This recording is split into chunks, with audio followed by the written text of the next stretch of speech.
The galaxy had gathered for the grand war games. It was not a real war, but a display or a contest of power where great empires showed off their fleets, their weapons, and their pride. Billions across the stars watched the event, their voices filling channels with cheers and wagers. For most, it was entertainment. For the Galactic Council, it was proof of who truly ruled the stars. The fleets of the strongest species stood in perfect formation. Vast cruisers, heavy dreadnoughts, shining carriers all glimmered with advanced shields and weapons that could light up entire systems. Their hulls were sleek, their designs flawless. These were the symbols of galactic power. Then, late as always, Earth arrived. A murmur spread across the channels the moment their ships appeared. Compared to the alien fleets, they looked ancient. Their hulls were boxy, scarred with age, nothing like the curved silver giants of the Council's navies. Instead of glowing energy lances or humming plasma arrays, Earth's ships bristled with barrel-solid, old-fashioned cannons that looked like something out of forgotten history. The laughter began almost instantly. "Is this a joke?" "One?" commentator asked, his voice echoing across the broadcast. "Humans, bringing scrap metal from a dead age." Another chuckled. "They look like fishing boats, not warships." A third voice laughed, joined by countless others. The camera feeds lingered on the human fleet, magnifying the crude lines of their vessels. The alien crowds roared with laughter, pointing, mocking. To them, Earth's navy was not a threat. It was an embarrassment. In the Council's grand chamber, several delegates sneered openly. One leaned forward, smirking. "They dare bring this trash into the games? Obsolete relics. They'll be dust before the first volley lands." An alien commander, confident and arrogant, even placed a wager. "The humans won't last a single volley," he declared. His companions laughed, slamming their claws on the table in agreement. Yet while the galaxy mocked, the humans remained silent. On the bridge of Earth's flagship, the officers stood at their posts, calm and steady. Their uniforms were plain compared to the jeweled robes of alien admirals, their ships old, but their eyes carried a weight, the galaxy did not understand. One young officer leaned closer to the admiral. "They're laughing at us, sir?" The admiral, a tall man with a voice like steel, did not flinch. His gaze never left the massive alien armada surrounding them. Slowly he said, "Let them laugh. Guns speak louder than words." Back in the arena, the mockery only grew louder. The announcers called Earth a forgotten species, one that never adapted, never evolved. Memes spread across networks in real time, crude drawings of humans with wooden sticks against alien death rays. The galaxy saw Earth as weak, pathetic, harmless. But still the human fleet remained quiet. Finally, the Galactic Council announced the opening demonstration. Each fleet would fire a ceremonial volley, a show of power for the watching billions. Alien dreadnoughts prepared to unleash their blazing energy beams, their plasma storms, their lightning cannons. The crowd buzzed with excitement. Then came the turn of Earth. The alien announcer almost laughed as he spoke. And now the humans. With their antique toys, the galaxy waited, ready to laugh again. But Earth's admiral stood tall and gave the order. His voice carried across the bridge, calm and commanding. Target locked. Fire. For a moment, silence. Then the human guns roared. The sound was unlike anything the galaxy had heard in centuries. It was not the hum of plasma, not the hiss of lasers, not the flash of particle beams. It was thunder. A brutal, deep thunder that echoed across the void. The barrels of Earth's cannons unleashed projectiles faster than thoughts. Slugs of metal, burning with sheer kinetic force. The alien fleets laughed again until the first round hit. One of the grand warships, a cruiser of the Zolvan Empire, shimmered with its shields. But the human projectile tore straight through. The shield flickered, shattered like glass, and the massive ship split in half. Explosions bloomed across its hull, fire consuming its proud banners. The laughter stopped. A hush fell over the chamber. Billions watching leaned forward in shock. Alien commanders shouted in disbelief, demanding reports. But the recordings played on every screen, undeniable. The next volley struck another ship. Again, the shields failed. Again, the armor cracked like paper. Again, the mighty warship fell silent, drifting wreckage in the void. The humans reloaded, calm and efficient, as if this was routine. The alien commander who had wagered on their defeat slammed his claws on the table, furious. This is trickery. They hide weapons. They use forbidden tech. Scans showed nothing. No hidden devices. No cheating. Just old ships, old guns. And results the galaxy could not deny. The humans did not smile. They did not boast. Simply fired again. The thunder of their cannons echoing across the stars. For the first time in centuries, the galaxy felt fear not from exotic beams of light or complex weapons, but from something simple, brutal, and unstoppable. And as the smoke cleared, the council realized Earth had not come to play games. They had come to remind the galaxy what war truly sounded like. The first shots, the battlefield was no longer filled with laughter. Silence spread across the Galactic Council's chamber as the wreckage of 2 alien cruisers drifted lifeless. In space, the galaxy had watched the impossible happen. Earth's obsolete guns had torn through the shields of ships that were considered indestructible. The announcers struggled to find words. This cannot be real," one stammered. "Those were Zolvan-heavy cruisers. No weapon has ever breached their shields so quickly," another shouted. Billions watching across the stars replayed. The footage, each frame analyzed, each sound magnified. The thunder of Earth's cannons echoed again and again through every comm channel, rattling even the proudest species. On the human flagship, the crew moved with calm precision. Reload, target, fire. To them, it was routine, an old rhythm carried through generations of sailors and soldiers. They did not celebrate, they did not cheer. They only did their duty. The admiral stood at the center, his eyes cold. He had expected the laughter. He had expected the mockery. He had even expected the shock. But the silence. The silence told him the galaxy was beginning to understand. In the alien fleets, confusion turned to panic. Impossible. Shields cannot be bypassed by primitive weapons. One commander shouted over comes, another demanded. What is their technology? Explain. But the scans returned again and again. Nothing unusual. No exotic energy. No advanced trick. Only mass pure, brutal mass, launched at speeds the aliens had long dismissed as inefficient. The council's scientists whispered to one another. They rely on kinetic force? But that has been obsolete for millennia? Obsolete? Tell that to the wreckage floating in space. The alien commander who had wagered on Earth's failure gritted his teeth. His pride burned hotter. Then his fear. Enough of this. Fire on them. Crush these humans before they embarrass us further. His fleet moved, weapons powering up. Bright beams of plasma gathered, humming with destructive energy. The galaxy held its breath, waiting for the counterstrike. Inside the human flagship, the sensors screamed warnings. Dozens of enemy weapons were locking onto them. The young officer turned to the admiral. "Sir, they're preparing to fire." Orders. The admiral's voice was steady, unshaken. A heartbeat later, the void lit up with alien fire. Plasma beams, particle lances, and arcs of energy tore through space, slamming into Earth's ships. Explosions blossomed across several holes. The crowd watching erupted with relief and triumph. There, the humans are finished. Obsolete ships cannot survive modern firepower. But as the smoke cleared, something strange happened. The human ships were still there, damaged. Yes, but alive. Their armor, thick slabs of reinforced steel, layered with composites, had absorbed more punishment than anyone thought possible. Where alien ships relied on delicate energy shielding and light frames, Earth ships had been built like floating fortresses, heavy, unyielding, designed to take a beating and keep fighting. On the bridge of the flagship, the admiral gave a single nod. Return fire. The cannons roared again. Rounds screamed across the void, faster than the eye could track. They punched through the alien fleet, tearing apart frigates and shattering destroyers. One after another, proud warships exploded in bright flashes, their wreckage scattering like broken toys.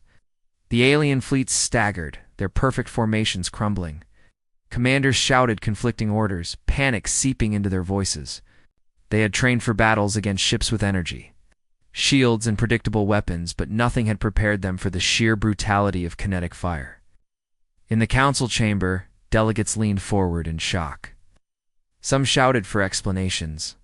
Others demanded the humans be stopped at once. But none could deny what they were seeing. The humans were not playing. Across the galaxy, viewers whispered in fear. Those guns. They destroy ships like paper. Why would a species keep such weapons? The galaxy was restless. For the first time in living memory, alien fleets had fled from a battle. The recording spread across every star system, Earth's cannons ripping through shields. Armor holding against energy beams, alien cruisers burning in silence. At first, many refused to believe it. Some called it trickery. Others insisted it was staged, but the wreckage floating in space was real. The survivors' reports were real.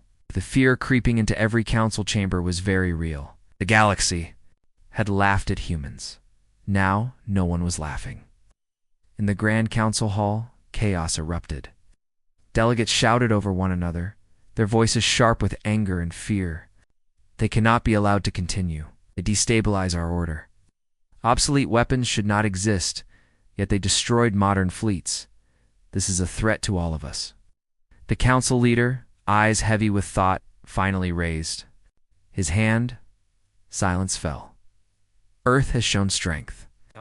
But strength alone does not make them rulers of the stars. If they wish recognition, let them prove it.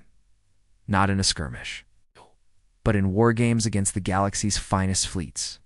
The hall stirred. War games. The ultimate test.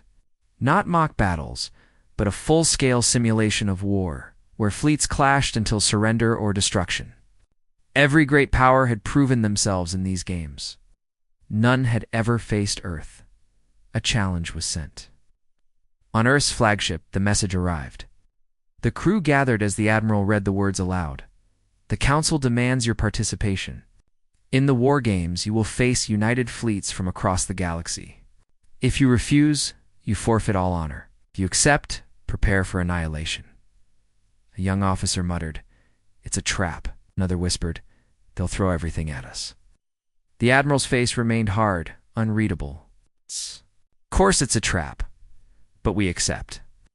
His voice carried through the ship, steady as steel. We will not hide. We will not bow. They wanted to laugh at us. Now they will listen. The war games began. The battlefield stretched across a star system, asteroid fields, gas clouds and dead moons scattered across the void. Hundreds of alien ships waited, their hulls gleaming with advanced technology. They came from every great empire: plasma cannons, particle lances, energy shields, weapons humans had studied but never adopted. In the distance, Earth's fleet arrived, small, outnumbered, outgunned.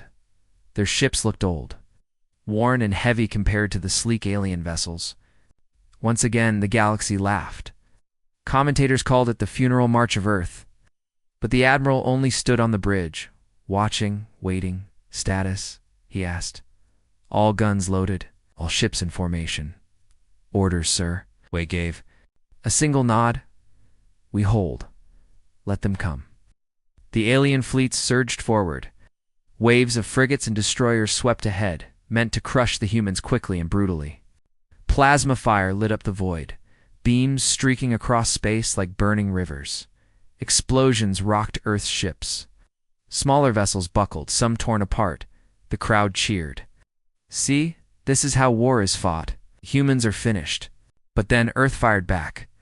The heavy guns thundered, hurling kinetic rounds with brutal precision. Alien frigates shattered. Destroyers split apart. Each shot hit like the fist of a god, unstoppable, undeniable. The cheers died. Silence spread again. On the bridge of an alien flagship, the commander snarled, "Close in. Surround them. Their guns cannot fire in all directions." His fleet moved to encircle the humans, tightening the noose. The galaxy leaned forward, waiting for the kill. But the Admiral had already seen it coming. Signal the fleet. Phase 2. At once, Earth's formation shifted, their heavy ships rotated, overlapping fields of fire. The alien fleets that charged too close were met with devastating broadsides, walls of shells that shredded their armor. Every approach became a death trap. The humans fought like they had prepared for this moment for centuries. No wasted shots, no wasted motion. Each volley struck with surgical brutality. Alien ships began to fall back. In the council, hall unease spread. Delegates whispered to one another. How do they know these tactics? They fight as though they have done this before. But there has been no interstellar war for centuries. The truth dawned on them. Humanity had studied war even without an enemy. They had trained, prepared, imagined every possible threat. While other species relied on peace, humans had planned for the storm. But the battle was far from over. The galaxy's finest fleets regrouped. Massive battleships, advanced giants armed with weapons that could shatter moons. Their shields blazed with power, their hulls bristling with firepower. The admiral's officers looked to him nervously. Sir, they're capital ships. They'll break us. The admiral's eyes narrowed. No, we'll break them. Prepare the heavy batteries. The humans had saved their strongest weapons for this moment. Cannons the size of towers, buried deep within the armored hulls, now turned toward the advancing giants. The galaxy watched in frozen silence. The guns fired. Shells screamed through the void. Massive slugs accelerated to impossible speeds. They struck the alien battleships and the unthinkable happened. Shields shattered, hulls split open. Titans of the galaxy, proud symbols of power, exploded under the weight of raw kinetic fire. One after another, the giants fell. On the alien command ship's fear turned to horror. This cannot be. No weapon has ever retreat. Pull back before we lose everything. But it was too late. Earth's fleet pressed forward, guns roaring with thunder that shook the stars. The battlefield became a graveyard of burning wrecks. The galaxy had come to crush humanity. Instead, they were being destroyed. As the last alien ships scattered, the admiral stood tall, his voice calm. Hold position. Do not pursue. We've made our point. His crew looked at him with awe. The young officer whispered, Sir, we just defeated the galaxy's greatest fleets. The admiral's eyes remained cold. I know. We reminded them of a truth they had forgotten. He turned, looking out at the wreckage drifting in silence. In war, it does not matter how new your weapons are. It matters how willing you are to use them. In the council hall, silence reigned. Billions across the stars stared at their screens, unable to believe what they had witnessed. The galaxy had mocked Earth. They had called their navy obsolete. Now they knew the truth. Obsolete or not, humanity's guns still spoke louder than any other. And the sound of that thunder would haunt them all. The council's dilemma, the galaxy trembled. Every channel, every news broadcast, every tavern, on every world showed the same images. Earth's obsolete. Fleet tearing through the finest navies the council could assemble. The footage replayed endlessly giant alien battleships exploding. Sleek cruisers shattered by human guns, proud fleets fleeing in disgrace. For centuries, the council had laughed at Earth. Now they spoke of it in whispers. In the Grand Council chamber, the air was thick with tension. Delegates from dozens of species sat in silence, eyes fixed on the central dais. The council leader, tall and robed in silver, stood with a heavy expression. Finally, he spoke. What we witnessed cannot be ignored. Earth's navy is not obsolete. It is dangerous. And now, the question stands. What do we do about them? The chamber erupted into chaos. A scaled delegate hissed, slamming his clawed fist against the table. Destroy them now. Before they grow stronger, feathered envoy screeched back, wings trembling. You fool! You saw what their guns can do. If we attack and fail, it could mean the end of us all. Others shouted over one another, they must join us, or they must be eliminated. They fight like ancient predators. Uniting with them may be the only way to survive. No alliance. Humans cannot be trusted. The chamber became a storm of fear and rage. High above, in the gallery, common citizens of the council worlds had been allowed to watch the debate. Whispers carried through the crowd. They said Earth was weak. Those cannons? They broke through shields as if they were nothing. Maybe we need them. Maybe they are what we have been missing. But others shook their heads in dread. No, humans are too dangerous. If they rise, none of us will stand against them. In a private chamber beneath the hall, several council leaders gathered in secret. No cameras, no recordings, just raw fear. An elder with pale skin and sunken eyes leaned forward. You all know the truth. Earth cannot be controlled. They have hidden their strength for too long. If we allow them into the council as equals, they will one day surpass us. A younger leader shook his head. If we try to destroy them, they will annihilate us. Their fleet was small compared to ours, yet we could not stand against them. The elder's voice dropped lower. Then perhaps we must do what has never been done.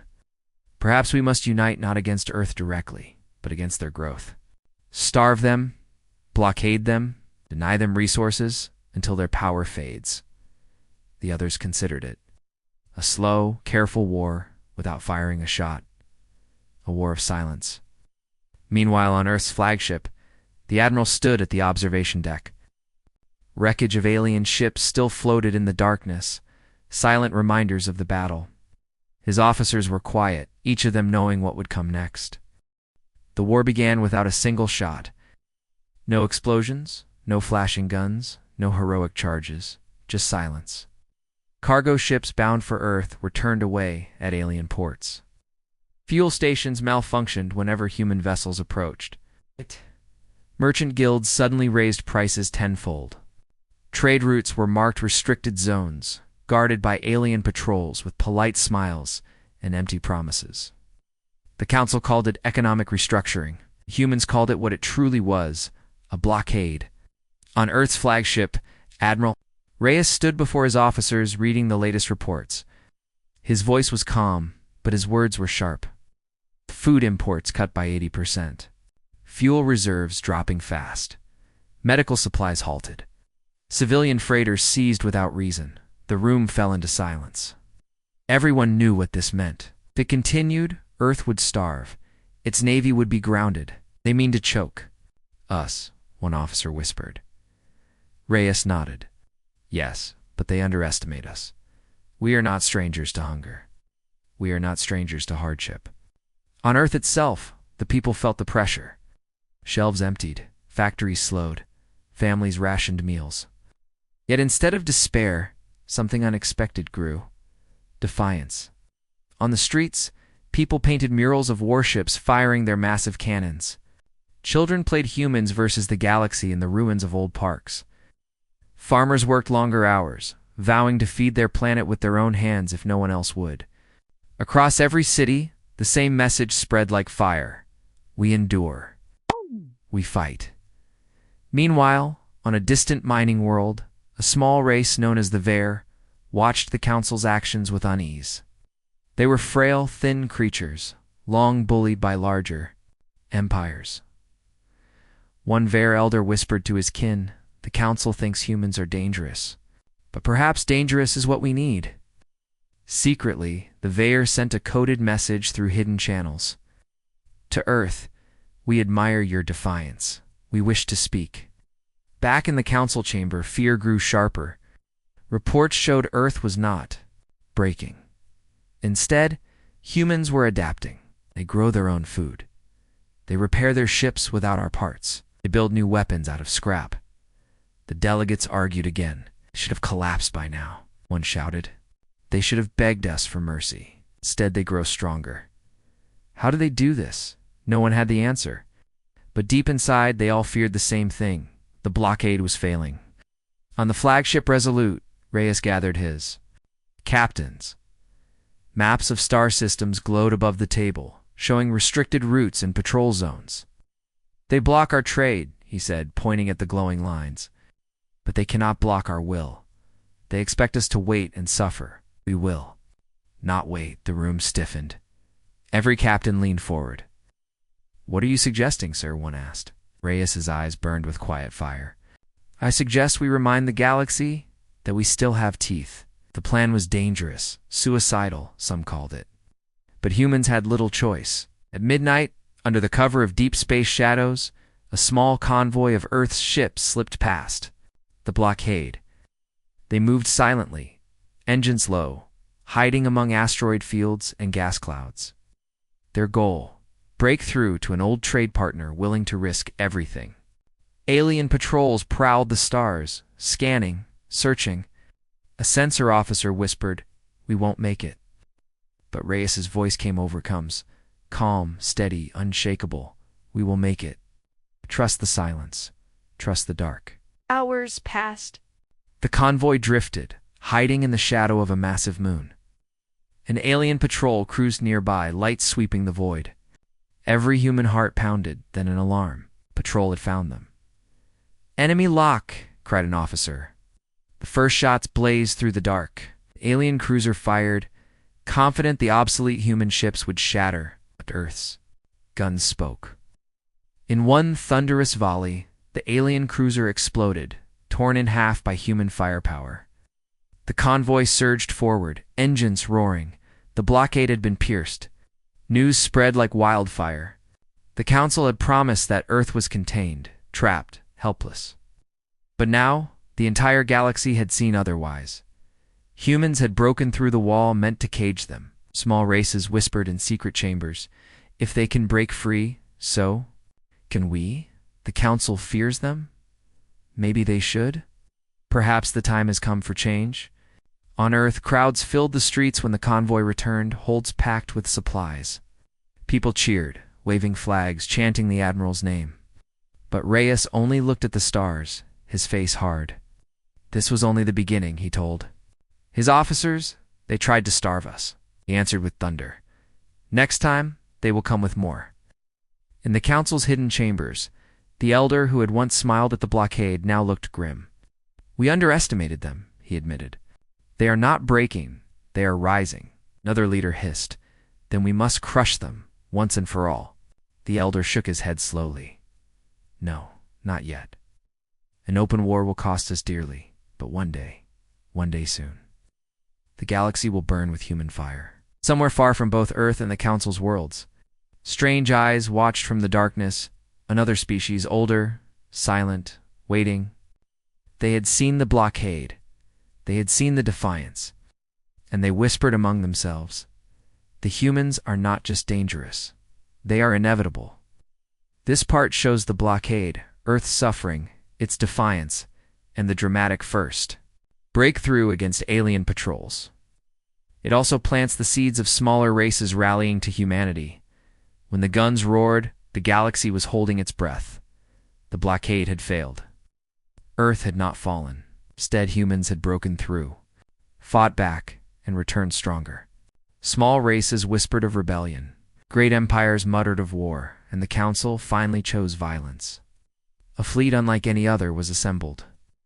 Hundreds of alien warships, vast carriers, and heavy dreadnoughts gathered near Earth's orbit. Their purpose was simple: crush humanity, erase their defiance, and remind the galaxy who held power. The Council declared, "This is not war, this is correction." But on Earth, people knew better. It was war. Admiral Reyes stood on the bridge of the Resolute. His face was calm, but his hands were tight behind his back. Before him floated the largest armada humanity had ever faced. "They came," one officer whispered. Reyes nodded. "Now they will see." The alien fleet opened fire first. Beams of energy lit up the void. Explosions shook Earth's outer defenses. The sky itself seemed to shatter. Commentators across the galaxy predicted Earth's immediate collapse. "This is the end of humans," one alien broadcasted. "They will vanish in minutes," another agreed. But minutes passed, and Earth still stood. Then, for the first time in centuries, Earth revealed its secret. Across the surface of the planet, mountains split open. From hidden silos and buried vaults, colossal weapons rose into the air ancient, but restored. Massive cannons forged in Earth's darkest wars. The Council had mocked them as relics, obsolete toys. Now they roared. The first volley shattered the silence. Earth's ground cannons fired beams that tore through alien shields like paper. Dozens of council ships exploded instantly, their glowing wrecks falling like dying stars. The galaxy gasped. "These weapons, they should not work," cried one alien commander. "They were supposed to be powerless." But the guns spoke again and again. Each blast ripped the arrogance from the sky. On the Resolute, Reyes gave his order: all ships advance. The human fleet surged forward. Hulls, battered engines, patched weapons, but together they moved like a storm. They fired broadside after broadside, their cannons pounding with relentless rhythm. Alien ships fell, one after another. The Council's perfect formation collapsed into chaos. Meanwhile, far across the galaxy, small races watched the battle through hidden channels. The Vare elders raised their thin hands and whispered, "It is time." On dozens of worlds, uprisings began. Workers refused orders. Soldiers turned their weapons on their masters. The Council's allies fractured. And everywhere the same words spread: the humans fight. So do we. Back at Earth, the battle reached its peak. The Council unleashed its dreadnoughts, monsters of steel, each larger than a city. They fired everything they had, ripping through human ships, burning the skies. The Resolute shook violently. Fire spread across its decks. Officers screamed. Reports of losses. But Reyes stood firm. "Hold the line," he said. His voice carried across every ship. "For Earth. For all of us." Then came the final strike. Earth's largest weapon, an orbital cannon hidden beneath the ice of Antarctic, rose into the sky. It had been silent for centuries, forgotten even by most humans. But tonight it lived again. The weapon fired once. The beam tore through space, brighter than the sun. It struck the Council's command ship at the heart of their fleet. The flagship exploded in a storm of fire. The alien fleet faltered, leaderless, terrified, broken. And the humans pressed forward, guns blazing. By dawn, the sky was quiet. The Council fleet was gone, shattered wrecks drifting across the void. Earth had stood against the galaxy and won. In the ruins of the Council chamber, delegates screamed at each other. Some demanded vengeance. Others begged for peace. But one truth was undeniable: humanity could not be controlled.